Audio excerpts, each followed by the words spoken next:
I wanted to highlight this article because it's the first news outlet that's been covering the fact that the CDC shifted the contract for COVID wastewater data monitoring from Biobot to Verily since it happened, which was over 2.5 weeks ago. So, what is this contract? This is a 5-year, $38 million contract that the CDC awarded to Verily, which is an Alphabet company, so a Google company. And Biobot had been providing reliable data. Alternatively, Verily's COVID dashboard offers limited and unclear data, providing little information on regional or national trends. All right, let's look at the difference. So this is Biobot's all-time data for the entirety of the US. Now you can do all-time data, but the site glitches a lot, where you get this giant thing that just pops up and covers most of the data. Some of the functionality just refuses to work at times. And if you wanted to get something even remotely close, you'd have to go through and individually check all of the different states to be able to show the same thing that you just automatically see on Biobot. And look, I'm clicking on it,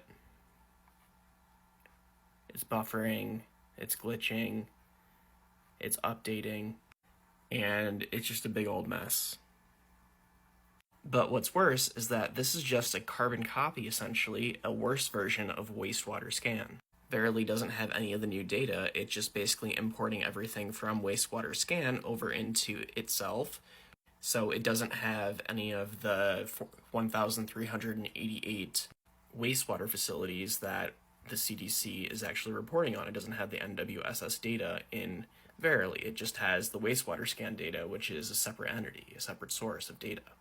Two things make this terrible. The first is that there's a disruption due to this contract change in wastewater data, and there's no crossover between the two companies. It just ended Biobot, and whatever start time Verily needs to take, they take, and I messaged them about it, and they don't have a set start date. So this is largely being seen as an attempt by the CDC to dismantle real-time data on the pandemic. And typically, when we have a shift in contracts, this usually occurs over a span of time to ensure a smooth transition of the data, so that it's seamless and people don't even notice that a contractor has been switched.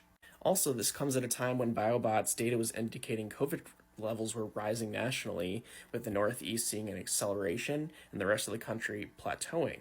So this is at a critical time when we're expecting a large COVID spike in the near future. And to make matters worse, we don't know the plan for this. The CDC still to date has not commented on any of this. And we don't even know if Biobot's historic data is going to be incorporated into Verily's website and how they're going to be processing the data. And we don't have a timeline for when we should expect all the website and Verily to be up and running, which is a big deal, because now we have to extrapolate from even smaller sources and we don't really know what's going on. So thank you to ABC's News and NPR for being the first to cover this outside of the business journals.